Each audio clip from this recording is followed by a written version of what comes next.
দাউদ আলাইহিস সালাম এদের উপরে লানত দিয়েছেন, মারিয়াম আলাইহিস সালাম লানত দিয়েছেন। শুধু তাই না, গোটা দুনিয়ার মধ্যে এরাই একমাত্র জাতি যারা পয়গম্বরদেরকে হত্যা করেছে।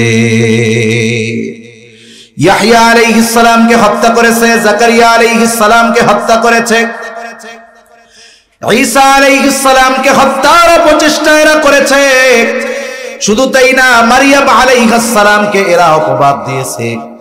আমার আপনার নবী মুহাম্মাদুর রাসূলুল্লাহ সাল্লাল্লাহু আলাইহি ওয়াসাল্লামকে এরা 3 বার হত্যার অপচেষ্টা করেছে। এরা এমন এক জাতি, এদের উপরে তো আল্লাহ তাআলার লানাত। এবার আল্লাহ রাব্বুল আলামিন মুসা আলাইহিস সালাম আল্লাহ তাআলার কাছে দোয়া করতেছে, কত কষ্ট। মুসা আলাইহিস সালাম বলতেছে, ক্বালা রাব্বি ইন্নী লা আমলিকু ইল্লা নাফসি ওয়া আখি ফাফরুক বাইনানা ওয়া বাইনাল কওমিল ফাসিকিন। মুসা আলাইহিস সালাম বলেন, ও আমার রব, ইন্নী লা আমলিকু ইল্লা নাফসি ওয়া আখি, আমি আমার নিজের উপর আর আমার ভাইয়ের উপর, ওই দুইজনও এই সাথে শামিল, এরা ছাড়া আর কারো উপরে আমার নিয়ন্ত্রণ নাই। এরা আমার কথা মানে না, শোনে না। আয় আল্লাহ, ফাফরুক বাইনানা ওয়া বাইনাল কওমিল ফাসিকিন, আপনি এই পাপীদের থেকে আমাকে পৃথক করে দেন, আলাদা করে দেন। আল্লাহ রাব্বুল আলামিন মুসা আলাইহিস সালামকে সান্ত্বনা দিলেন। 1 নাম্বার জানাইলেন, আপনি এদের আচরণে কষ্ট পায়েন না। ফালা তাসা আলাল কওমিল ফাসিকিন, এই ফাসিকদের আচরণে আপনি কষ্ট পায়েন না। সাথে সাথে আল্লাহ তাআলা জানায় দিলেন, ক্বালা ফাইন্নাহা মুহাররামাতুন আলাইহিম 40 সানা ইয়াতিহুনা ফিল আরদ। আল্লাহ তাআলা বলেন, এই জমিন তাদের জন্য 40 বছর নিষিদ্ধ করে দেওয়া হলো। তখন তিহ প্রান্তরে অবস্থান করতেছিল, ওরা বলতেছে যে আমরা আর তোমার সাথে থাকবো না, আমরা চলে যাব। মুফাসসিরিনে কেরাম বলেন, প্রতিদিন সকাল বেলায় তারা সকলে দলবদ্ধভাবে দিকে হাঁটা শুরু করত। পথ চলতে চলতে চলতে সকাল থেকে সন্ধ্যা পর্যন্ত পথ চলার পর তারা সন্ধ্যা নামতো যখন, তখন খেয়াল করে দেখতো সকালে যেখান থেকে হাঁটা শুরু করেছে সারাদিন হেঁটে আবার সেই জায়গায় এসে উপস্থিত। এভাবে 1-2 দিন না, আল্লাহ তাআলা তাদেরকে 40 বছর সারাদিন হাঁটাইছে। কত বছর? 40 বছর তারা সারাদিন হাঁটছে। এর মধ্যে মুসা হারুন আলাইহিস সালাম দুনিয়া থেকে চলে গেছে। আল্লাহ তাআলা ইউশা ইবনে নুনকে নবুয়তি দিয়েছেন। তার নেতৃত্বে এর পরবর্তী প্রজন্ম আমালিকা গোত্রের সাথে, এবং আল্লাহ তাআলা তাদেরকে বিজয় দান করেছে। পুনরায় এদেরকে আল্লাহ তাআলা কর্তৃত্ব প্রদান করেছে। এবার বসতি স্থাপন করেছে। আবার দীর্ঘকাল উত্থান পতন, লম্বা ইতিহাস, উত্থান পতন, একবার বাহির হইছে আবার ঢুকছে। এইভাবে চলতে চলতে সর্বশেষ খ্রিস্টীয় 1ম শতাব্দীতে চূড়ান্ত ভাবে তাদেরকে ওখান থেকে বের করে দেওয়া হয়েছে। 2000 বছর তারা বিড়তে পারে নাই। পবিত্র কোরআনুল কারীমের মধ্যে সর্বাধিক পাঠিত যেই সূরা, সেই সূরার নাম হলো সূরাতুল ফাতিহা। এটা এমন একটা সূরা প্রত্যেক নামাজের প্রতি রাকাতে লাগে। ইমামের পেছনে যখন পড়া হয়, ইমামের কেরাত, মুসল্লির কেরাত। জামাতে যখন পড়ি, ইমাম সাহেব পড়েন। একাকী যখন পড়ি, নিজেকে পড়তে হয়। এই সূরা ফাতিহা, এই সূরা ফাতিহার অনেকগুলো নাম। নামগুলোর মধ্যে অন্যতম একটি নাম হলো সূরাতুদ দুআ। এই সূরার একটা নাম হলো সূরাতুদ দুআ। কেন সূরাতুদ দুআ নাম? কারণ এই সূরার মধ্যে আল্লাহ তাআলা আমাদেরকে এমন কিছু দোয়া শিক্ষা দিয়েছেন, যেই দোয়াটা হলো আসমানের নিচে জমিনের উপরে সর্বোত্তম দোয়া। এই সর্বোত্তম দোয়াটা আছে সূরা ফাতিহার মধ্যে। এবং এই সূরা ফাতিহা নামাজের মধ্যে অবশ্যই পাঠ করা লাগে। ইমাম পড়ুক আর একা যখন পড়ি তখন আমি পড়ি বা আপনি পড়েন, লাগেই লাগে।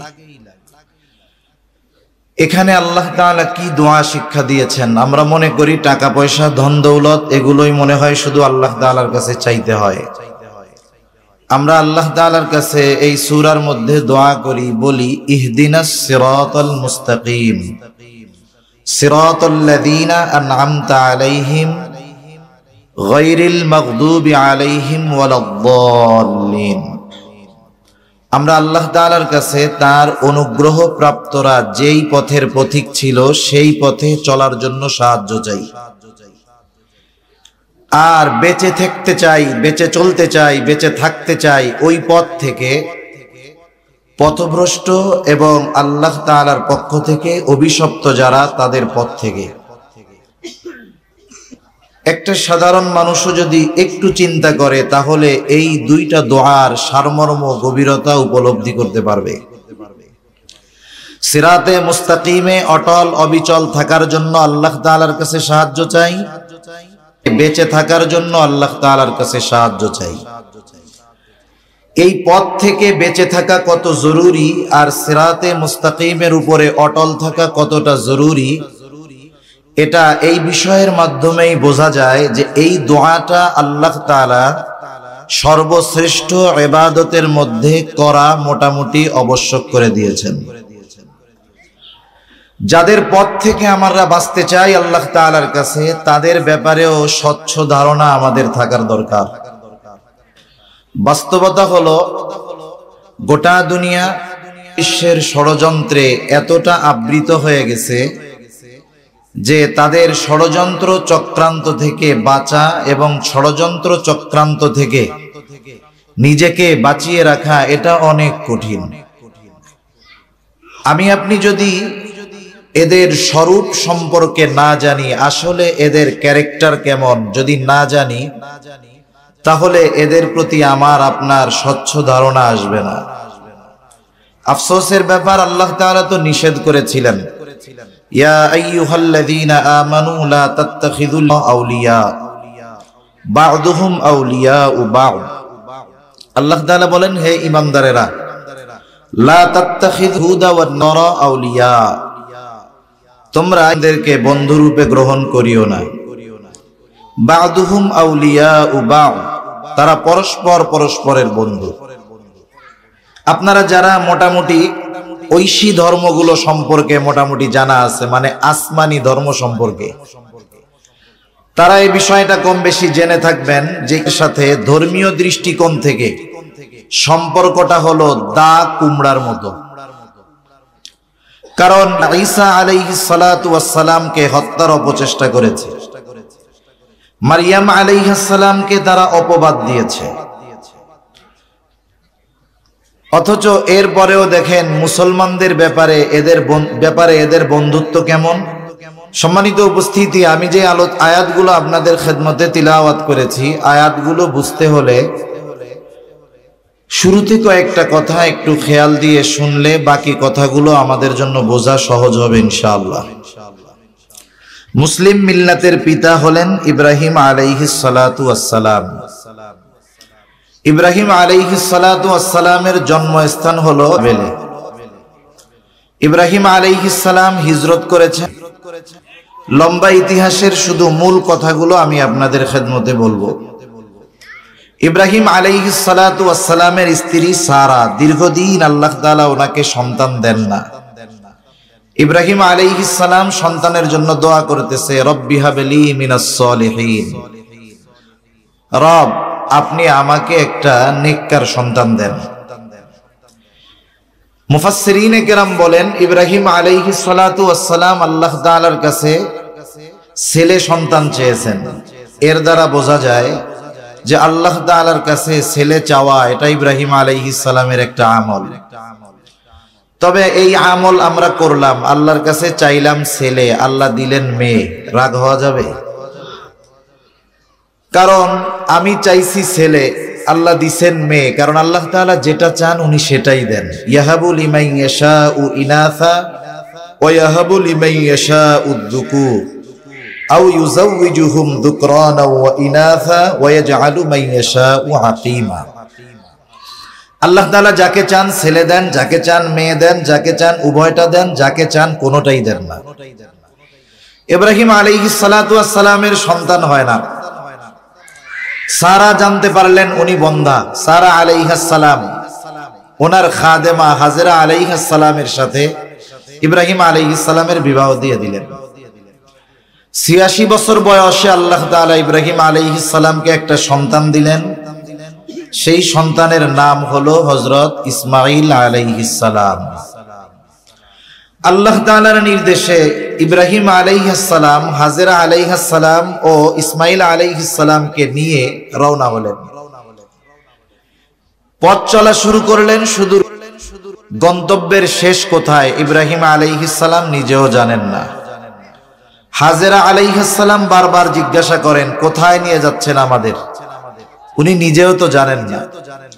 পথ চলতে চলতে প্রায় ১৫০০ কিলোমিটারের কাছাকাছি হবে। বর্তমান যেখানে বাইতুল্লাহ, ওই জায়গায় ইব্রাহিম আলাইহিস সালাম পৌঁছাইলেন ওনাদের নিয়ে। আর আল্লাহ তাআলা জানিয়ে দিলেন এটাই হলো আপনার গন্তব্য। ওই সময় বাইতুল্লাহর ওই জায়গাটা শুধু বালুর ডিবির মতো একটু উঁচু ছিল। নূহ আলাইহিস সালামের মহাপ্লাবনের পরে ওইটার আর সংস্কার করা হয় নাই। যখন ইব্রাহিম আলাইহিস সালাম কিছু খেজুর আর পানি দিয়ে উনি চলে আসবেন, হাজেরা আলাইহিস সালাম জিজ্ঞাসা করতেছে, এই নির্জন মরুভূমির মধ্যে আমাকে আর এই শিশু বাচ্চাকে রেখে যাচ্ছেন? এটা কি আপনার সিদ্ধান্ত না আল্লাহ তাআলার সিদ্ধান্ত? ইব্রাহিম আলাইহিস সালাম জবাব দিলেন, এটা আল্লাহ তাআলার সিদ্ধান্ত।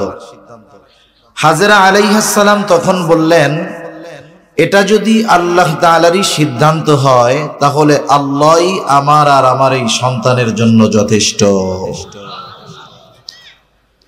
যেহেতু খাবার পানি কম শেষ হয়ে গেছে, মা যদি খানা না পায়, খাবার না খায়, বাচ্চাও দুধ পাবে না।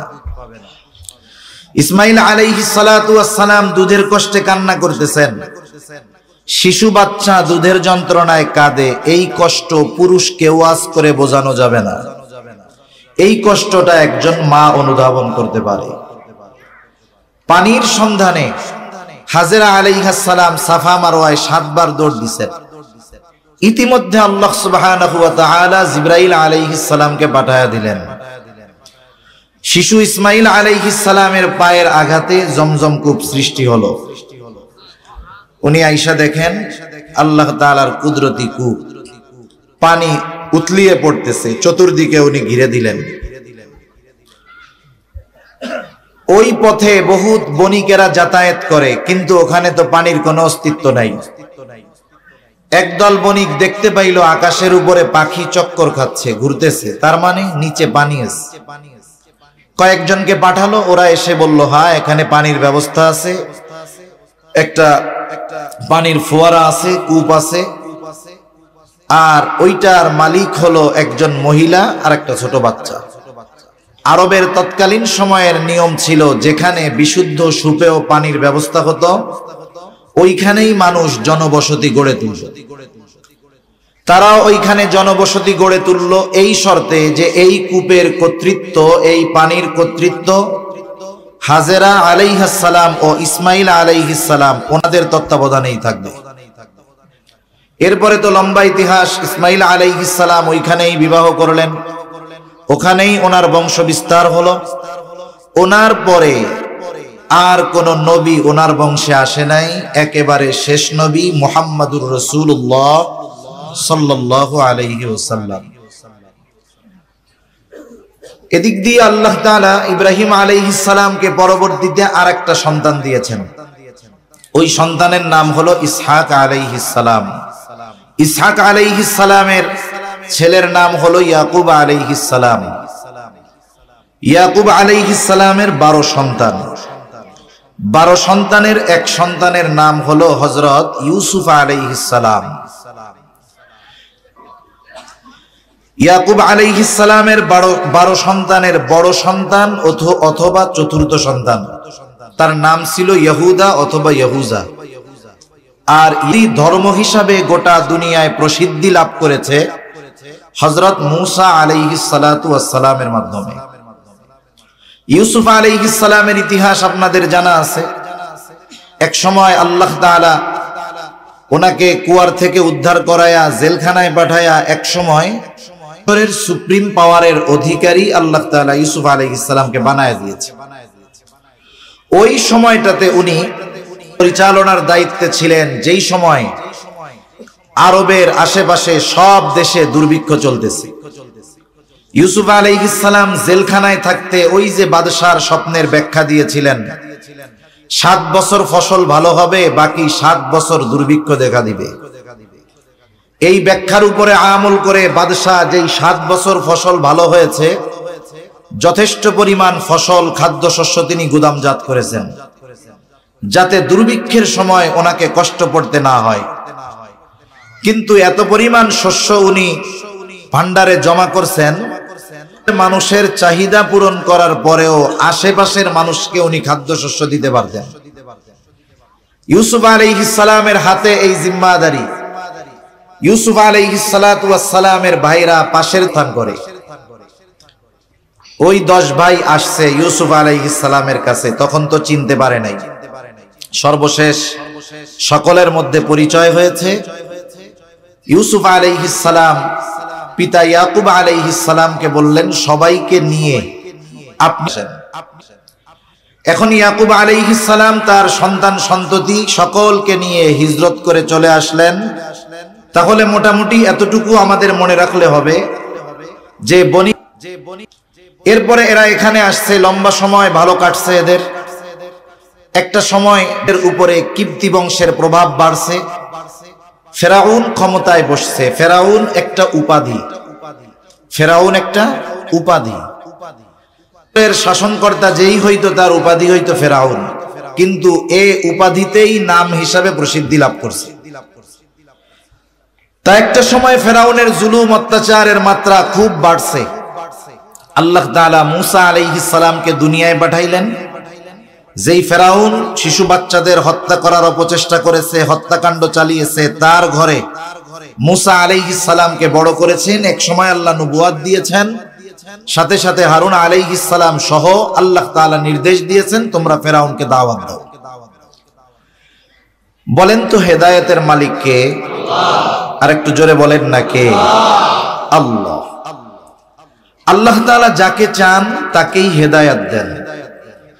তবে হেদায়েত নসিব কার কপালে আছে, হেদায়েত কার নসিব হবে, এটা দৃশ্যমান কিছু বিষয় দেখে অনুধাবন করা যায়।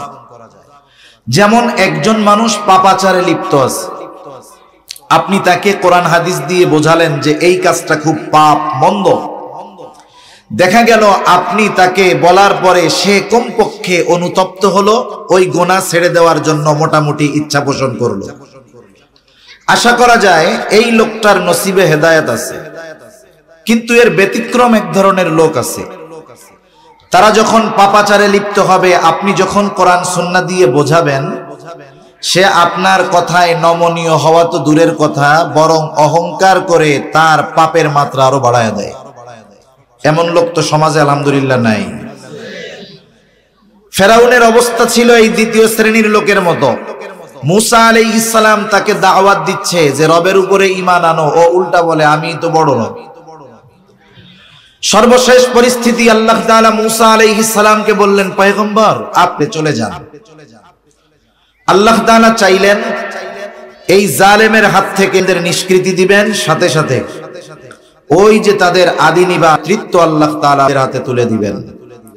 মুফাসসিরিনে কেরাম লিখেন, ওই সময় গোটা দুনিয়ার মধ্যে উর্বর জমিন ছিল, সবচাইতে আধুনিক শহর ছিল। আল্লাহ তাআলার নির্দেশে মূসা আলাইহিস সালাম বলদেরকে নিয়ে রওনা হয়ে গেছেন। চলতে চলতে রাতের আধারে চলতে চলতে লোহিত সাগরের পাড়ে আসছেন। ইতিমধ্যে ফেরাউনের কাছে খবর চলে গেছে, ফেরাউন মূসা আলাইহিস সালাম কিন্তু তার উম্মতদের নিয়ে মিশর ছেড়ে চলে যায়, শত্রু হাতছাড়া হয়ে গেল। 6 লক্ষ সশস্ত্র সৈন্য নিয়ে ফেরাউন ধাওয়া শুরু করলেন পিছনে। যখন রাতের আধার কেটে গেছে, দিনের আলো ফুটে উঠছে, মুসা আলাইহিস সালামের উম্মত দেখতেছে ওই যে পেছনে ফেরাউন তার বাহিনী নিয়ে আমাদের দিকে ধেয়ে আসতেছে। ফেরাউনও দেখতেছে যে ওই যে মুসা আলাইহিস সালাম তার উম্মতদেরকে নিয়ে সাগরের পাড়ে পার হওয়ার জন্য অপেক্ষমান। দুই দলের মনের অবস্থা কিন্তু দুই রকম। এক দল চিন্তা করে আজকে আর বাঁচার উপায় নেই, আর এক দল চিন্তা করে আজকে আর ছেড়ে দেওয়া হবে না, শেষ করে দেওয়া হবে। এমত অবস্থায় আল্লাহ সুবহানাহু ওয়া তাআলা ওই অবস্থার কথা কোরআনুল কারীমের মধ্যে বলেন। আল্লাহ তাআলা বলেন, ফালাম্মা তারাআল জামআনি ক্বালা আসহাবু মূসা ইন্না লামুদরাকুন। আল্লাহ রাব্বুল আলামিন বলেন, যখন এক দল অপর দলকে দেখতে পাইল, ক্বালা আসহাবু মূসা ইন্না লামুদরাকুন। মূসা আলাইহিস সালামের সাথীরা বলতেছে, মূসা আমরা ধরা পড়ে গিয়েছি। যদিও এখনো ধরা পড়ে নাই, তবে বাঁচারও তো কোনো উপায় নাই। একদিকে ফেরাউন তার সৈন্য সামন্ত নিয়ে ঘিরে ধরেছে, আর একদিকে সমুদ্র। হয়তো ফেরাউন তার সৈন্য সামন্তের অস্ত্রের আঘাতে মরতে হবে, অথবা লোহিত সাগরের মধ্যে পড়ে মরতে হবে। এই জন্য বিপদ যেহেতু মোটামুটি সুনিশ্চিত, এই জন্য মূসা আলাইহিস সালামের সাথীরা বলতেছে আমরা ধরা পড়ে গিয়েছি। মূসা আলাইহিস সালাতু ওয়াস সালাম তার উম্মতদের সান্ত্বনা দেওয়ার জন্য বক্তব্য দিলেন, কারণ প্রত্যেকটা নবী হলেন তার উম্মতের মূল নেতা। দুনিয়ায় যেই দলের হোক, আমাদের প্রকৃত নেতা হলেন মুহাম্মাদুর রাসূলুল্লাহ। দুনিয়াতে নেতার কাজ কি? নেতার কাজ হলো তার অনুসারীরা যখন ঝিমিয়ে পড়ে, ভীত সন্ত্রস্ত হয়ে পড়ে, নেতা তার বক্তব্যের মাধ্যমে ঝিমিয়ে পড়া কর্মীদের মাঝে, অনুসারীদের মাঝে প্রাণ ফিরিয়ে আনে। মূসা আলাইহিস সালাতু ওয়াস সালাম বক্তব্য দিলেন, তারা বলতেছে ইন্না লামুদরাকুন, আমরা ধরাই পড়ে গেছি, আর বাঁচার কোনো উপায় নাই। মূসা আলাইহিস সালাম জবাবে বলতেছেন, ক্বালা কাল্লা ইন্না মাইয়া রাব্বী সায়াহদিন। মূসা আলাইহিস সালামের সাথীরা বলে আমরা ধরা পড়ে গিয়েছি। মূসা আলাইহিস সালাম জবাবে প্রথমেই বলেন কাল্লা, কখনোই নয়। তার মানে ফেরাউন আমাদের এখনো ধরতে পারবে না, কোনদিন আমাদেরকে আর সে ধরতে পারবে না। বদমাশ ছিল, শব্দে শব্দে প্রশ্ন করা জাতি তারা। কিন্তু মূসা আলাইহিস সালাম এই ছোট্ট বাক্যের মধ্যে অন্তরে আগত অনাগত সম্ভবত সব ধরনের প্রশ্নের জবাব তিনি জানায়া দিলেন। ওরা হয়তো প্রশ্ন করতে পারত, মূসা আপনি কি বলেন? শত্রু এত কাছে, পার হওয়ার জন্য কোনো ব্যবস্থা নাই, আর আপনি বলতেছেন কখনোই ধরা পড়ব না, তাদের সাথে যে যুদ্ধ নাই। মূসা আলাইহিস সালাম কেমন যেন জবাবে বলতেছে, শোনো, ফেরাউনের সাথে যত অস্ত্র থাক, যত লোকবল থাক, আমাদেরকে ধরতে পারবে না। কারণ হলো ইন্না মাইয়া রাব্বী, আমার সাথে রব আছে। রব যদি কারো সাথে থাকে, দুনিয়ার সব যদি তার বিপক্ষে চলে যায়, কোনো ভয়ও নাই, চিন্তাও নাই। রাসূল আকরাম সাল্লাল্লাহু আলাইহি ওয়াসাল্লাম হিজরতের সফর শুরু করলেন মদিনা উত্তর দিকে, কিন্তু নবীজি সফর শুরু করলেন দক্ষিণ দিকে কৌশলগত কারণে। কিন্তু এরা এতটা চতুর ছিল, এতটা চালাক ছিল, ওরা খুঁজতে খুঁজতে সেই দক্ষিণ দিকে সাওর পর্বতের একেবারে গর্তের কাছে গিয়ে হাজির। আবু বকর সিদ্দিক রাদিয়াল্লাহু তাআলা আনহু বলেন, ওরা আমাদের এত কাছে চলে আসছে, আমি সকলের গলার আওয়াজ শুনতেছি, সবাইকে চিনতেছি। তারা আমাদের খুঁজতেছে, আমাদেরকে পাওয়ার জন্য, দেখার জন্য তাদের বেশি দূরে যাওয়ার কোনো দরকার ছিল না। তারা যদি শুধু তাদের নিজেদের পায়ের দিকে তাকাইতো, আমাকে আর রাসূলুল্লাহ সাল্লাল্লাহু আলাইহি ওয়াসাল্লামকে দেখতে পাইতো। আবু বকর সিদ্দিক রাদিয়াল্লাহু তাআলা আনহু ওই অবস্থায় এতটা ভীত চিন্তিত ছিলেন, ওনার চেহারার মধ্যে ভয়ের ছাপ, চিন্তার ছাপ রাসূলুল্লাহ সাল্লাল্লাহু আলাইহি ওয়াসাল্লাম দেখতে পারলেন। আবু বকর তো খাঁটি আশিকে রাসূল। আবু বকরকে যদি 100 জীবন দেওয়া হতো, 100 জীবন, আর যদি বলা হতো আবু বকর এই 100 জীবন তুমি 100 বার নবীর জন্য কোরবান করবা, কোনো দ্বিধা দ্বন্দ্ব ছাড়া আবু বকর তার এই 100 জীবন নবীর জন্য কোরবান করে দিত। আবু বকর রাদিয়াল্লাহু তাআলা আনহুর চেহারায় চিন্তার ছাপ। রাসূল আকরাম সাল্লাল্লাহু আলাইহি ওয়াসাল্লাম আবু বকর সিদ্দিক রাদিয়াল্লাহু তাআলা আনহুকে সান্ত্বনা দিচ্ছেন, অভয় দিচ্ছেন, অভয়। ওই গর্তের মধ্যে তো দুইজন, দুনিয়ার আর কেউ নেই, কিন্তু ওই দুইজনের মধ্যে যখন কথোপকথন হলো, আলোচনা হলো, দুনিয়ার কোনো মানুষ তাদের দুইজনের কথা শুনে নাই, কিন্তু ওই দুইজনের সকল কথাবার্তা যিনি শুনেছেন তিনি কে? আবু বকর সিদ্দিক রাদিয়াল্লাহু তাআলা আনহুকে আল্লাহ তাআলা কি বলেছেন, আল্লাহ তাআলা সেটা জানায়া দেন।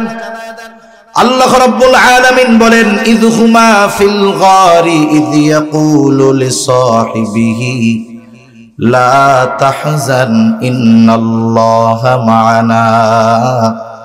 নবীজি বলতেছে, ও আবু বকর তুমি চিন্তা করো না, ভীত হয়ো না, এই গর্তের মধ্যে শুধু তুমি আর আমি দুইজন এমন নয়, ইন্নাল্লাহা মা'ানা, আমাদের এই দুইজনের সাথে যিনি আছেন তিনি কে? সুতরাং যার সাথে আল্লাহ তাআলা আছে তাদের কোনো ভয় নাই। মুসা আলাইহিস সালাম বলতেছেন, ইন্না মা'ইয়া রাব্বি, ফেরাউন যত শক্তিশালী হোক না কেন আমার সাথে রব আছে, চিন্তার কোনো কারণ নাই। সায়াহদিন, অচিরেই তিনি আমাকে পথ দেখায়া দিবেন। আল্লাহ তাআলাও পথ দেখায়া দিলেন। আল্লাহ তাআলা বলেন, ফাআউহাইনা ইলা মূসা আনিযরিব বিআসাকাল বাহর ফানফালাকা ফাকানা কুল্লু ফিরকিন কাত-তাউদিল আযীম। আল্লাহ রাব্বুল আলামিন বলেন, আমি মূসা আলাইহিস সালামের কাছে প্রত্যাদেশ প্রেরণ করলাম, ওহী পাঠাইলাম, আনিযরিব বিআসাকাল বাহর, আপনি আপনার লাঠিটা দিয়ে সাগরের উপরে আঘাত করেন। মূসা আলাইহিস সালাম জিজ্ঞাসা করলেন না, আল্লাহ কেন মারবো লাঠি দিয়া বাড়ি? আল্লাহ তাআলা আদেশ করেছেন, সাথে সাথে মূসা আলাইহিস সালাম সাগরের মধ্যে লাঠি দিয়া বাড়ি মারলেন। কি হলো? ফানফালাক, বাড়ি মারার সাথে সাথে সাগর দ্বিখণ্ডিত হয়ে গেল। ফাকানা কুল্লু ফিরকিন কাত-তাউদিল আযীম, দুই ভাগ দুই দিকে সরে গিয়ে পাহাড় সদৃশ উঁচু দেয়ালের মতো হয়ে গেল। সমুদ্রের তলদেশ দিয়ে রাস্তা, 12 গোত্রের জন্য 12টা রাস্তা। আল্লাহ তাআলার নির্দেশ, মুহূর্তের ভিতরে শুকনা ঠনঠনা হয়ে গেছে রাস্তা, রাস্তা পার হওয়া শুরু করে দিছে। আল্লাহ তাআলা বলেন, ওয়াজাওয়াজনা বিবানি ইসরাঈলাল বাহরা ফাআতবাআহুম ফিরআউন বিজুনুদিহি বাগয়ান ওয়া আদওয়া। আল্লাহ তাআলা বলেন, আমি বলকে সাগর পার করায়া দিলাম। ফাআতবাআহুম ফিরআউন বিজুনুদিহি বাগয়ান ওয়া আদওয়া, যখন মাঝ রাস্তায় পৌঁছায় গেল, ফেরাউন চলে আসছে রাস্তার গোড়ায়। ফেরাউন কিন্তু খুব ভালো মতো জানে যেই রাস্তা দিয়ে নিরাপদে পার হয়ে যাচ্ছে, এই রাস্তা আমাদের জন্য নিরাপদ নয়। কিন্তু মানুষ অহংকারের কারণে, দাম্ভিকতার কারণে কিছু কিছু সিদ্ধান্ত ওই সময় নিয়ে নেয় যা তার চূড়ান্ত ধ্বংসের অনিবার্য কারণ হয়ে দাঁড়ায়।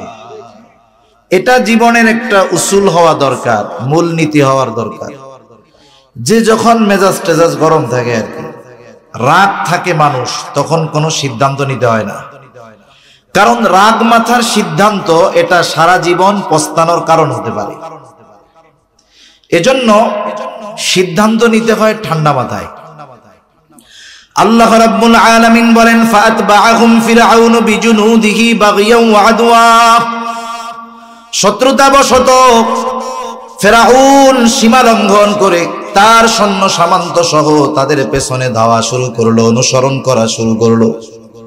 মুসা আলাইহিস সালাম তার উম্মতদেরকে নিয়ে পৌঁছায় গেলেন সাগরের অপর প্রান্তে। এইবার রাস্তা যাদের জন্য বানানো হয়েছে তাদের ব্যবহার শেষ। আল্লাহ তাআলা পানিকে নির্দেশ দিলেন, তুমি আগের অবস্থায় ফিরে যাও। কারণ আল্লাহ তাআলা হলেন এমন মহাপরাক্রমশালী এক সত্তা, তিনি যেটা চান, যেটা ইচ্ছা করেন, শুধু বলেন হও, তৎক্ষণাৎ সেটা হয়ে যায়। এইবার পানি দুই দিক দিয়ে ফিরআউন আর তার বাহিনীর উপরে একত্রে পড়ল। সমুদ্রের তলদেশ থেকে উপরে আসার কোনো সুযোগ নাই। সবগুলা পানিতে পড়ে পানিতে হাবুডুবু খেয়ে শেষ। ফিরআউনকে একটানে উপরে তুলে আনা হলো। ফিরআউন বুঝতে পেরেছে আজকে আর আমার রবগিরি চলবে না। এইবার সে ঈমান আনার ঘোষণা দিচ্ছে। আল্লাহ তাআলা বলেন হাত্তা ইযা আদরাকাহুল গরাক ক্বালা আমানতু আন্নাহু লা ইলাহা ইল্লাল্লাযী আমানাত বিহি বানু ইসরাঈলা ওয়া আনা মিনাল মুসলিমিন। ফিরআউন ঘোষণা দিচ্ছে আমি ঈমান আনলাম যে আল্লাহ ছাড়া ইলাহ নাই। যার উপরে ঈমান এনেছে আমিও তার উপরে ঈমান আনলাম। ফিরআউন ঈমান আনার ঘোষণা দিয়েছে, কিন্তু এরপরেও ফিরআউনের ঈমান আল্লাহ কবুল করেন নাই। কারণ কি? মুফাসসিরিনে কেরাম লিখেন, যখন কোন জাতির উপরে আল্লাহ তাআলার আযাব অথবা গজব চলে আসে, ওই গজব আসার পরে কেউ যদি ঈমান আনার ঘোষণা দেয়, ঈমান কবুল করা হয় না। হযরত ইউনূস আলাইহিস সালাতু ওয়াস সালামের সম্প্রদায় দীর্ঘদিন ব্যাপী ইউনূস আলাইহিস সালাম তাদেরকে দাওয়াত দেন, তাদের মধ্যে কোনো পরিবর্তন নাই। আল্লাহ তাআলা জানায় দিলেন পয়গম্বর 3 দিন পরে এদের উপরে গজব আসবে। ইউনূস আলাইহিস সালাম যখন তার সম্প্রদায়কে জানাইলেন 3 দিন পর তোমাদের উপরে আল্লাহ তাআলার গজব আসবে, গজবের খবর আসার পরে এদের অবাধ্যতার মাত্রা আরো বেড়ে গেল। এই অবস্থায় 2 দিন পার হয়ে গেছে, কোনো পরিবর্তন নাই। যেই দিন গজব আসবে ইউনূস আলাইহিস সালাম চিন্তা করলেন এদের তো অবস্থা যা, পরিবর্তনের কোনো ভাব নাই। আল্লাহ তাআলা যখন কোথাও আযাব দেন, গজব দিয়েছেন, আগে ওইখানে যদি কোনো নবী থেকেছেন তাকে এবং মুমিনদেরকে নিরাপদ স্থানে আল্লাহ আগে সরাইছেন, এরপরে গজব দিয়েছেন। সবকিছু বিবেচনা করে আল্লাহ তাআলার পক্ষ থেকে নির্দেশ আসার আগে ইউনূস আলাইহিস সালাম এলাকা ছেড়ে নিরাপদে রওনা হয়ে গেলেন। যেই দিন গজব আসবে ওই দিন সকালবেলা ইউনূস আলাইহিস সালামের সম্প্রদায় ইউনূস আলাইহিস সালামের বাড়িতে এসে দেখে ওনার বাড়িতে কেউ নাই।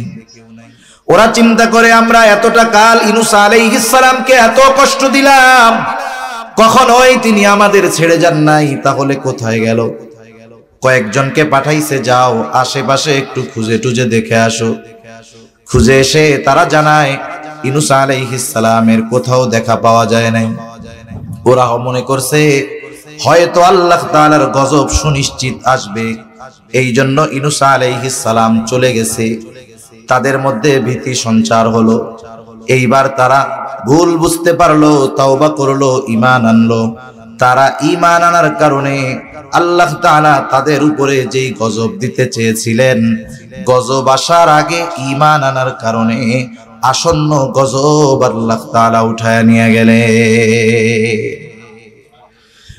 ফিরআউন ঈমান আনার ঘোষণা দিয়েছে গজব আসার আগে নাকি পরে? এই জন্য ফিরআউনের ঈমান আল্লাহ কবুল করেন নাই। আল্লাহ তাআলা জানায় দিলেন তুমি তো মরবাই, তবে শুনে নাও তোমার পরিণতিটা কি হবে। আল্লাহ তাআলা বলেন ফালইয়াউমা নুনাজ্জিকা বিবাদানিকা লিতাকুনা লিমান খালফাকা আয়া ওয়া ইন্না কাসীরাম মিনান নাসি আন আয়াতিনা লাগাফিলুন।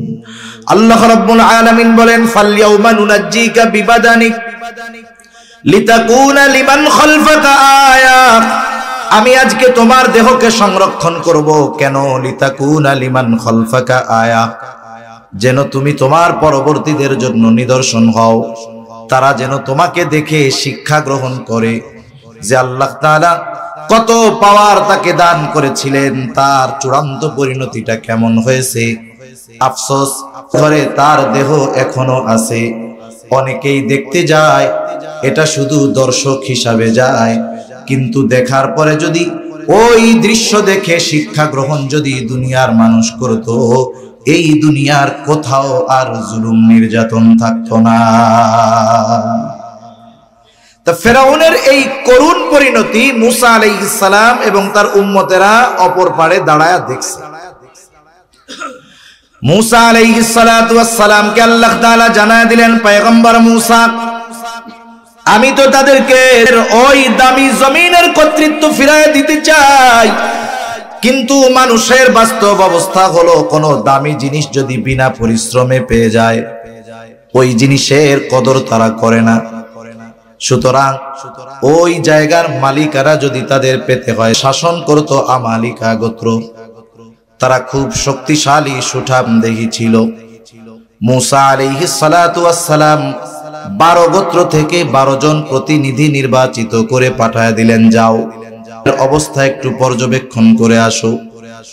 ওই 12 জন চলে গেলেন দরজা দিয়ে। যখন তারা ভেতরে ঢুকছে, আমালিকা গোত্রের একজন বুঝতে পারছে যে এই 12 জন আমাদের এলাকার কোনো লোক না, অপরিচিত লোক। স্বাভাবিক, আমাদের অঞ্চলে যদি আফ্রিকান কোনো লোক আসে, বলেন তো আমরা চিনতে পারবো কি পারবো না? আমালিকা গোত্রের এক একজন মানুষ এতটা শক্তিশালী ছিল, ওই একজন 12 জনকে বেঁধে বাদশার কাছে নিয়ে গেছে। বাদশার কাছে নিয়ে যাওয়ার পরে এদের কি করা যায় বাদশাহ পরামর্শ চাইলেন। বাদশাহ পরামর্শ চাইল, কয়েকজন পরামর্শ দিল বাদশাহ নামদার, এদেরকে আপনি ছেড়ে দেন। কেন ছেড়ে দিব? বলে এদেরকে যদি আপনি ছেড়ে দেন উপকার হবে। এরা যদি আমাদের এই দেশ আক্রমণ করার কোনো চিন্তা ভাবনা করে থাকে, ওরা তো আমাদের শক্তি সম্পর্কে অবগত হয়ে গেছে। ওরা গিয়ে যখন ওদের সম্প্রদায়ের কাছে আমাদের এই শক্তির ব্যাপারে বলবে, ওই সম্প্রদায় স্বপ্নেও আমাদের বিরুদ্ধে রাজি হবে না। এই পরামর্শটা বাদশার কাছে ভালো লাগছে। বাদশা ছেড়ে দিছে 12 জনকে। 12 জন মুসা আলাইহিস সালাতু ওয়াস সালামের কাছে এসে সব খবর জানাইল। বলতেছে, পয়গম্বর, এলাকা ভালো, শহর ভালো, জমিন উর্বর, সব ঠিক আছে, কিন্তু সমস্যা হলো একটা, ওরা এত শক্তিশালী যে একজন আমাদের 12 জনকে বেঁধে ফেলছে। মুসা আলাইহিস সালাম বললেন, শোনো, তোমরা 12 জন তোমাদের গোত্রের কাছে গিয়া যত ফজিলত আছে সব কথা বলবা, কিন্তু ওদের যে এত শক্তি এই কথাটা তাদেরকে বলবা না। 12 জনের মধ্যে 10 জনই তাদের গোত্রের কাছে গিয়া বলছে যে, শোনো, আমাদের নিয়ে যাওয়ার কথা বলা হচ্ছে, তাদের বিরুদ্ধে যে আমরা, তাদের একজনই আমাদের 12 জনকে বেঁধে ফেলছে। এত শক্তিশালী ওরা। যখন এই খবর শুনছে, সবাই দৃঢ় প্রতিজ্ঞাবদ্ধ, আমরা মরে যাব তবু ওদের করব না। 2 জন ছাড়া বাকি 10 জন বইলা দিচ্ছে। অথচ আল্লাহ তাআলা জানায়া দিয়েছেন শুধু অংশগ্রহণ করবে। ওরা যত শক্তিশালী হোক না কেন, ওদের বিরুদ্ধে আল্লাহ তাআলা ওদেরকে সুনিশ্চিত বিজয় দান করবে। অবস্থা যখন এই মুসা আলাইহিস সালাতু ওয়াস সালাম তার সম্প্রদায়ের কাছে গেলেন, তাদেরকে বোঝানোর জন্য, বলার জন্য, কি বললেন গিয়া মুসা আলাইহিস সালাম? আল্লাহ তাআলা সেই কথাই বলেন, وَإِذْ قَالَ مُوسَى لِقَوْمِهِ يَا قَوْمِ اذْكُرُوا نِعْمَةَ اللَّهِ عَلَيْكُمْ إِذْ جَعَلَ فِيكُمْ أَنْبِيَاءَ وَجَعَلَكُمْ مُلُوكًا وَآتَاكُمْ مَا لَمْ يُؤْتِ أَحَدًا مِنَ الْعَالَمِينَ মুসা আলাইহিস সালাতু ওয়াস সালাম গিয়ে তার সম্প্রদায়কে বলতেছে, ইয়া কওমি যকুরু নি'মাতাল্লাহি আলাইকুম, হে আমার সম্প্রদায়, তোমরা ওই সমস্ত নেয়ামতের কথা স্মরণ করো যেগুলো আল্লাহ তাআলা তোমাদের দিয়েছে। কি নেয়ামত দিয়েছে? এক নম্বরে তিনি বলেন, ইয জাআলা ফীকুম আম্বিয়া, যে তোমাদের মধ্য থেকে তিনি অনেক নবী পাঠিয়েছে, অনেক নবী বানাইছেন তোমাদের মধ্য থেকে। একটা গোত্রে একটা বংশে যদি দুনিয়াবি শিক্ষিত অনেক মানুষ থাকে, ওই বংশ ওই গোত্র অন্যান্যদের সামনে তাদের গোত্রে বেশি শিক্ষিত মানুষ থাকার কারণে গর্ব করে কি করে না? কয়েকদিন আগে একটা জায়গায় দেখলাম, এক গ্রামে 7 জন বিসিএস ক্যাডার, এক গ্রামে 7 জন। এটা বাংলাদেশের একটা মেইন স্ট্রিম মিডিয়া খুব ফলাও করে প্রচার করতেছে, এক গ্রামে 7 জন। এখন ওই গ্রামের মানুষ যদি কোথাও যায়, কেউ যদি জিজ্ঞাসা করে যে তোমার গ্রামের নাম কি, ও ওর গ্রামের নাম বলার আগে বলবে, আমি হইলাম ওই গ্রামের লোক যেই গ্রামে 7 জন বিসিএস ক্যাডার আছে, অথবা একই সাথে 7 জন বিসিএস পেয়েছে এইরকম গ্রামের লোক আমরা, এরপরে গ্রামের নাম বলি। এখন দেখেন, দুনিয়াতে আমরাও গর্ববোধ করি। কারো বংশে যদি দুনিয়াবি লাইনের বড় কেউ থাকে, সে অন্যান্য বংশের সামনে নিজের বংশ নিয়ে গর্ব করে যে আমার বংশে এতজন উচ্চ শিক্ষিত মানুষ আছে। আর বলেন তো, যেই বংশের মধ্যে আল্লাহ তাআলা হাজার হাজার নবী পাঠিয়েছেন, এটা বড় নেয়ামত নয় কি? অবশ্য এটা পরলৌকিক বড় নেয়ামত। আল্লাহ রাব্বুল আলামিন বরাইলদেরকে এই নেয়ামত দিয়েছেন যে তাদের বংশ থেকে অনেক নবী আসছে। কত নবী? নবীজি সাল্লাল্লাহু আলাইহি ওয়াসাল্লাম বলেন, কখনো নবী শূন্য হয় নাই। একজন নবী দুনিয়া থেকে চলে গেছে তো আল্লাহ তাআলা আরেকজনকে নবুয়ত দিয়া ওই শূন্য স্থান আল্লাহ পূরণ করে দিয়েছে। একেবারে ঈসা আলাইহিস সালাম পর্যন্ত এইভাবে চলছে। 2 নম্বর নেয়ামত, ওয়াজআলাকুম মুলুকা, আল্লাহ তাআলা তোমাদেরকে বাদশাহী দান করছে। বাদশাহ এক বংশের এক গোত্রের সবাই হয় না, কিন্তু যেই বংশ থেকে বাদশাহ হয়, বাদশাহীটাকে ওই বংশের দিকে জুড়ায় দেওয়া হয়। যেমন উসমানীয় খলিফা ওসমানীদের মধ্য থেকে হয়েছে, তবে সব ওসমানী খলিফা না, কিন্তু খলিফা ওসমানীয়দের মধ্য থেকে হওয়ার কারণে বলা হয় ওসমানীয় খলিফা। আব্বাসীয়দের মধ্য থেকে খলিফা হয়েছে, সব আব্বাসী খলিফা হয় নাই, কিন্তু খলিফা আব্বাসী বংশের হওয়ার কারণে বলা হয় আব্বাসীয় খলিফা। এর দ্বারা সম্মান বাড়ে, বংশের সম্মান বাড়ে। এই জন্য মুসা আলাইহিস সালাম বলেন, আল্লাহ তাআলা তোমাদেরকে যে শুধু পরলৌকিক নিয়ামত দান করেছে তা নয়, আল্লাহ তাআলা তোমাদেরকে দুনিয়ার বাদশাহীও দান করেছে। সাথে সাথে ওয়া আতাকুম মা লাম ইউতি আহাদাম মিনাল আলামিন, আল্লাহ তাআলা তোমাদেরকে এমন কিছু নিয়ামত দিয়েছে যা দুনিয়ার আর কাউরে দেয় নাই। বনি কত নিয়ামত পেয়েছে আল্লাহর পক্ষ থেকে। পবিত্র কোরআনুল কারীমের সর্ববৃহৎ সূরা বাকারা, এই সূরার মধ্যে আল্লাহ তাআলাদেরকে প্রদত্ত ধারাবাহিক প্রায় 40টা নিয়ামতের কথা বর্ণনা করেছেন। এছাড়াও যে কত নিয়ামত আল্লাহ তাআলা তাদেরকে দিয়েছে, মুসা আলাইহিস সালাতু ওয়াস সালাম এই নিয়ামতগুলোর কথা পুনরাবৃত্তি করার কারণ কি? কারণ হলো, আপনি যখন একজনকে কঠিন কোনো বিষয়ের জন্য আদেশ দিবেন, ওই ব্যক্তির প্রতি আপনার যদি অতীতের কোনো অনুগ্রহ থাকে, বড় বড় অনুগ্রহ, আদেশ দেওয়ার পূর্বে আপনি যদি ওই অনুগ্রহের কথাগুলো তাকে স্মরণ করায়া দেন, আশা করা যায় অতীতের ওই কথাগুলো মনে করে সে হয়তো বর্তমানের এই আদেশটা মেনে নিবে। ঠিক কিনা বলেন? মুসা আলাইহিস সালাতু ওয়াস সালাম ওই নিয়ামতগুলোর কথা বর্ণনা করার পরে বলতেছেন, ইয়া কওমি দুখুলুল আরদাল মুকদ্দাসাতাল্লাতী কাতাবাল্লাহু লাকুম ওয়া লা তারতাদ্দু আলা আদবারিকুম ফাতানকালিবু খাসিরিন। মূসা আলাইহিস সালাম বলতেছে, ও আমার সম্প্রদায়, ইয়া কওমি দুখুলুল আরদাল মুকদ্দাস, তোমরা ওই পবিত্র জমিনের মধ্যে প্রবেশ করো, পবিত্র ভূমির মধ্যে প্রবেশ করো, আল্লাতী কাতাবাল্লাহু লাকুম, যেই জমিনের মালিকানা আল্লাহ তাআলা তোমাদের জন্য লিখে রাখছে। মূসা আলাইহিস সালাম নির্দেশ দিলেন, ঢুইকা পড়ো পবিত্র জমিনের মধ্যে, ওদের সাথে আল্লাহ তাআলা তোমাদের জয় সুনিশ্চিত করে দিয়েছেন, এই জমিনের কর্তৃত্ব মালিকানা তোমাদের জন্য লিখে দিয়েছে।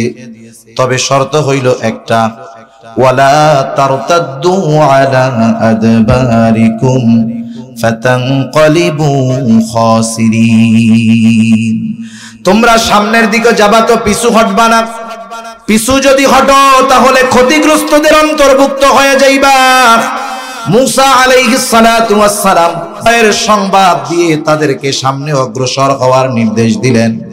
কিন্তু আফসোস ওই জাতির জন্য, আল্লাহ তাআলার পক্ষ থেকে জয়ের সুসংবাদ পাওয়ার পরেও তারা করতে রাজি হয় নাই, বরং তারা মূসা আলাইহিস সালামের এই কথার জবাবে বলতেছে, ক্বালু ইয়া মূসা ইন্না ফিহা কওমান জাব্বারিন।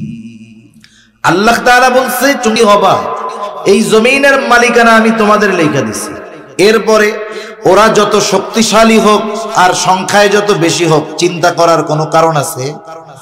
কিন্তু দেখেন মূসা আলাইহিস সালাম আল্লাহর পক্ষ থেকে সুসংবাদ দেওয়ার পরেও ওই যে 10 জন আগে এসে বলেছে যে ওরা কিন্তু অনেক শক্তিশালী, এই কথাটাকে তারা মনে ধারণ করে অস্বীকৃতি জ্ঞাপন করতেছে।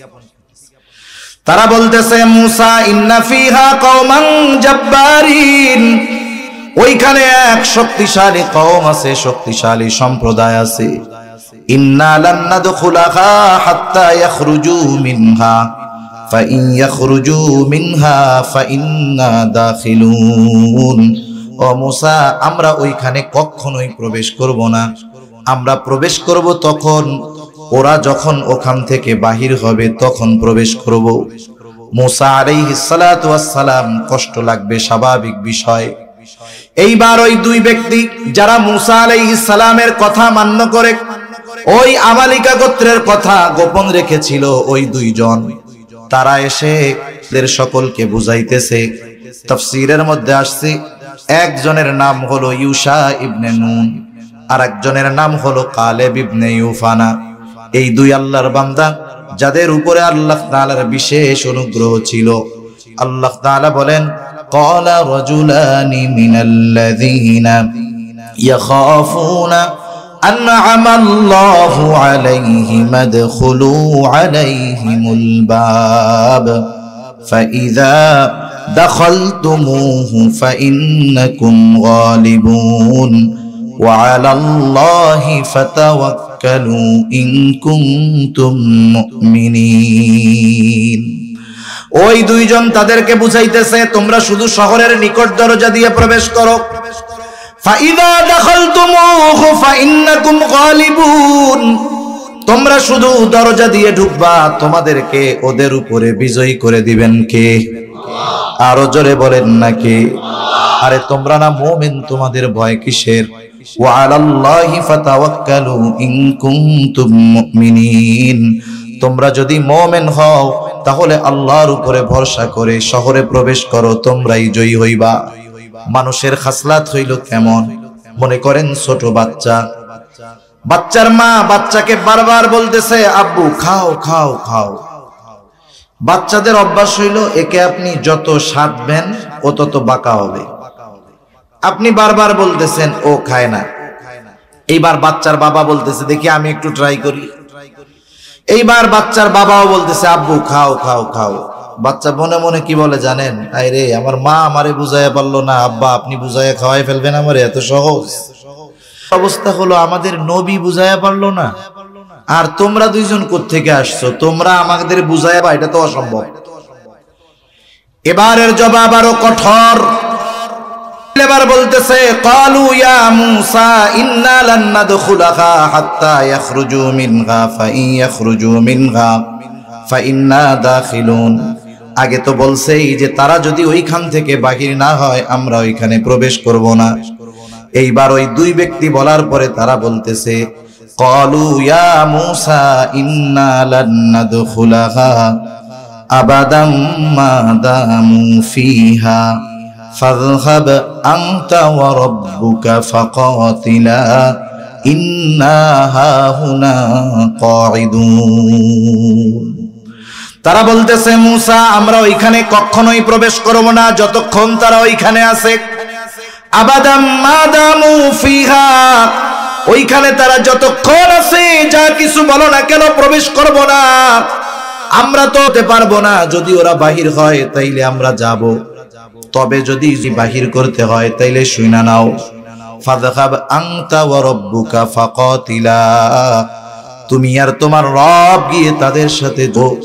ইন্না হাহুনা কাঈদুন, আমরা এইখানে বসলাম, আমরা যুদ্ধ করতে পারবো না। মূসা আলাইহিস সালাতু ওয়াস সালাম প্রচন্ড রকমের কষ্ট পেয়েছেন তাদের এই আচরণে।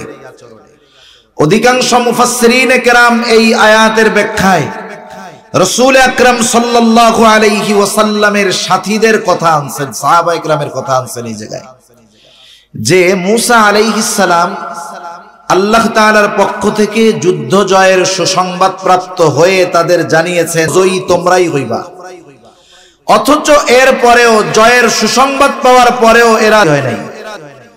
অথচ সাহাবায়ে কেরাম এই পটভূমি বেশ লম্বা। সর্বশেষ অবস্থা হলো যখন আবু সুফিয়ান নিজেকে অনিরাপদ মনে করতেছিল যে তার বাণিজ্য কাফেলা আক্রান্ত হতে পারে, সে খবর পাঠায় দিছে মক্কায় আবু জেহেলের কাছে। আবু জেহেল 1000 সশস্ত্র সৈন্য নিয়ে আবু সুফিয়ানের সাহায্যের জন্য রওনা হয়ে গেছে। আবু সুফিয়ান নিরাপদ রাস্তায় পৌঁছায় গেল। আবু জেহেলের কাছে খবর পাঠায় দিয়েছে, আবু জেহেল যেহেতু আমরা নিরাপদ স্থানে চলে আসছি, এখন আর কোনো প্রয়োজন নাই, তোমরাও ফিরে যাও। কিন্তু আবু জেহেল চিন্তা করতেছে যেহেতু রণ প্রস্তুতি নিয়ে আসছি, মুসলমানদের সাথে যদি যেতে পারি, ওরা তো এতটা প্রস্তুত না, তাহলে মুসলমানদেরকে দুনিয়া থেকে চিরতরে নির্মূল করে দেওয়া সহজ হবে। এক কথায় মুসলমানদের পায়ে পাড়া দিয়ে তারা বাধ্য করে ছাড়ছে। রাসূল আকরাম সাল্লাল্লাহু আলাইহি ওয়াসাল্লাম প্রাথমিক অবস্থায় এত বড় নিজেও প্রস্তুত ছিলেন না, যেহেতু করতে দাঁড় করায় দেন আর যদি নির্দেশ দেন সমুদ্রের মধ্যে ঝাঁপায় পড়ার জন্য, ইয়া রাসূলুল্লাহ এই নির্দেশ দেওয়ার পরে আপনি তাকায়া দেখবেন আপনার এই নির্দেশের পরে একজনও সমুদ্রের তীরে দাঁড়ায়া থাকবে না। আরেকজন বলতেছে ইয়া রাসূলুল্লাহ আমরা আপনার সামনে পেছনে ডানে বামে চতুর্দিকে অবস্থান করে আপনি আমাদের খুশি হয়ে যাবেন। রাসূল আকরাম সাল্লাল্লাহু আলাইহি ওয়াসাল্লাম 313 জন সাহাবী নিয়া 1000 সশস্ত্র বিরুদ্ধে, তলোয়ার ছিল মাত্র 100। ওই বছর রোজা ফরজ হয়েছে, প্রচন্ড গরমের মধ্যে রোজা অবস্থায় 313 জন 1000 সশস্ত্র রওনা হয়ে গেছে। যদিও তাদের কাছে লোকবল অনেক ছিল না, অস্ত্র অনেক ছিল না, কিন্তু ওই 313 জনের ঈমানি পাওয়ার এমন ছিল, গোটা দুনিয়াও যদি ওই 313 জনের বিরুদ্ধে দাঁড়িয়ে যেত, ওই ঈমানি শক্তির কারণে ওই 313 জন নিশ্চিত জয়ী হয়ে যাইত। এখানে দুটো বিষয়ের কম্পেয়ার, যে সুসংবাদ দেওয়া হয়েছে এরপরেও, আর এখানে মুসলমানেরা জানে যে তাদের সংখ্যা আমাদের চাইতে বেশি, সাথে সাথে অস্ত্রের দিক দিয়েও তারা আমাদের চাইতে অনেক এগিয়ে। এরপরেও তারা রাসূল আকরাম সাল্লাল্লাহু আলাইহি ওয়াসাল্লামের জিদ পরামর্শ যখন চাইছে, যুদ্ধে মত দিয়েছে এবং জীবন বাজি রেখে। এজন্যই তো আল্লাহ রাব্বুল আলামিন তাওরাত ইনজিলের মধ্যে রাসূলুল্লাহ সাল্লাল্লাহু আলাইহি ওয়াসাল্লামের সাথীদের প্রশংসা করেছেন। শুধু তাই না, আল্লাহ রাব্বুল আলামিন স্বয়ং নিজে বলেন রাদিয়াল্লাহু আনহুম ওয়া রাদু আন, আল্লাহ তাআলাও তাদের উপরে সন্তুষ্ট, তারাও আল্লাহর উপরে সন্তুষ্ট। এদের এই আচরণে মুসা আলাইহিস সালাম কষ্ট পাইলেন। এইখানে কয়েকটা আচরণের কথা উল্লেখ করা যায়। এই জাতি ছিল সর্বোচ্চ অকৃতজ্ঞ জাতি, এরা ছিল সর্বোচ্চ অবাধ্য জাতি, এরা ছিল সর্বোচ্চ পর্যায়ের সীমা লঙ্ঘনকারী জাতি। নেয়ামত পাবার পর এরা নেয়ামতের শুকরিয়া করে নাই, নাশকরি করেছে। আল্লাহ এবং রাসূলের আইন অমান্য করেছে, আদেশ অমান্য করেছে। অমান্য করেই তারা বসে থেকেছে তা নয়, বরং আল্লাহ এবং তার নবী মুসা আলাইহিস সালামকে নিজেরা গিয়ে তাদেরকে কথা বলে সর্বোচ্চ সীমা লঙ্ঘন করেছে। এছাড়াও অনেকগুলো কারণ আছে যেই কারণগুলোর জন্য এরা অভিশপ্ত। এরা আল্লাহ রাব্বুল আলামিনের ব্যাপারে অপবাদ দিয়েছে যে আল্লাহর হাত ছোট হয়ে গেছে। আল্লাহ রাব্বুল আলামিন বলেন এই জন্য, এই কথার জন্য তাদের উপরে লানাত। শুধু তাই না, এদের উপরে নবী রাসূলগণ লানত করেছেন। আল্লাহ তাআলা বলেন লুইনাল্লাযীনা কাফারু মিন বানি ইসরাঈলা আলা লিসানি দাউদ ওয়া ঈসা ইবনে মারইয়াম। দাউদ আলাইহিস সালাম এদের উপরে লানত দিয়েছেন, মারইয়াম আলাইহিস সালাম লানত দিয়েছেন। শুধু তাই না, গোটা দুনিয়ার মধ্যে এরাই একমাত্র জাতি যারা পয়গম্বরদেরকে হত্যা করেছে। ইয়াহইয়া আলাইহিস সালামকে হত্যা করেছে, জাকারিয়া আলাইহিস সালামকে হত্যা করেছে, ঈসা আলাইহিস সালামকে হত্যার প্রচেষ্টা এরা করেছে। শুধু তাই না, মারইয়াম আলাইহিস সালামকে এরা অপবাদ দিয়েছে।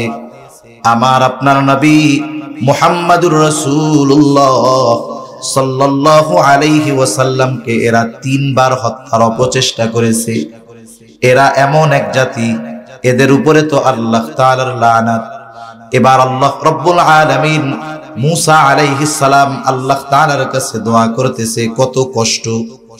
মুসা আলাইহিস সালাম বলতেছে ক্বালা রাব্বি ইন্নী লা আমলিকু ইল্লা নাফসি ওয়া আখি ফাফরুক বাইনানা ওয়া বাইনাল কওমিল ফাসিকিন।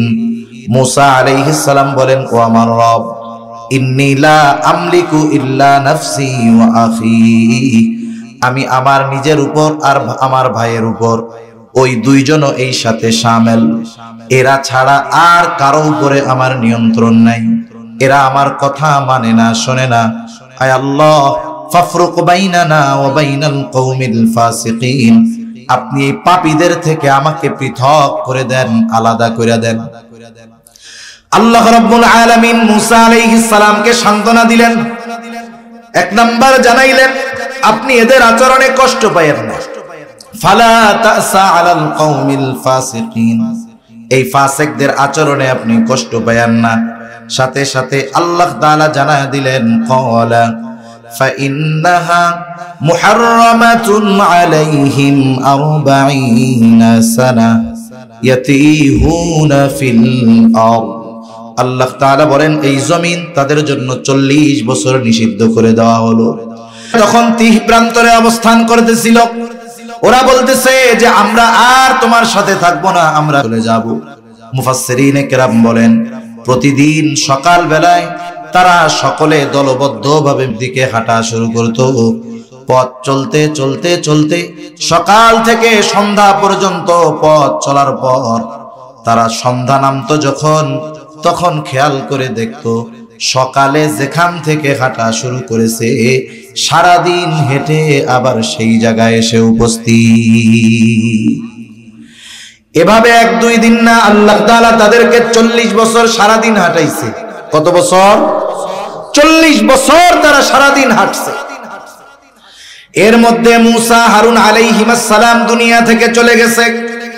আল্লাহ তাআলা ইউশা ইবনে নুনকে নবুয়তি দিয়েছেন। তার নেতৃত্বে এর পরবর্তী প্রজন্ম আমালিকা গোত্রের সাথে, এবং আল্লাহ তাআলা তাদেরকে বিজয় দান করেছে। পুনরায় এদেরকে আল্লাহ তাআলা কর্তৃত্ব প্রদান করেছে। এবার বসতি স্থাপন করেছে। আবার দীর্ঘকাল উত্থান পতন, লম্বা ইতিহাস, উত্থান পতন, একবার বাহির হইছে আবার ঢুকছে। এইভাবে চলতে চলতে সর্বশেষ খ্রিস্টীয় প্রথম শতাব্দীতে চূড়ান্তভাবে তাদেরকে ওখান থেকে বের করে দেওয়া হয়েছে। 2000 বছর তারা ভিড়তে পারে নাই। 2000 বছর তারা গোটা দুনিয়ায় উদ্বাস্তুর মতো ঘুরে ঘুরে বেরিয়েছে। যেখানেই গিয়েছে, কোন জায়গায় গিয়ে তারা দীর্ঘকাল একসাথে অবস্থান করতে পারে নাই, কারণ এদের স্বভাব বড় খারাপ ছিল। কোন জায়গায় যাইতো, যেই এলাকায় শান্তি থাকতো ওই এলাকায় গিয়ে অশান্তি ছড়ায়া দিত।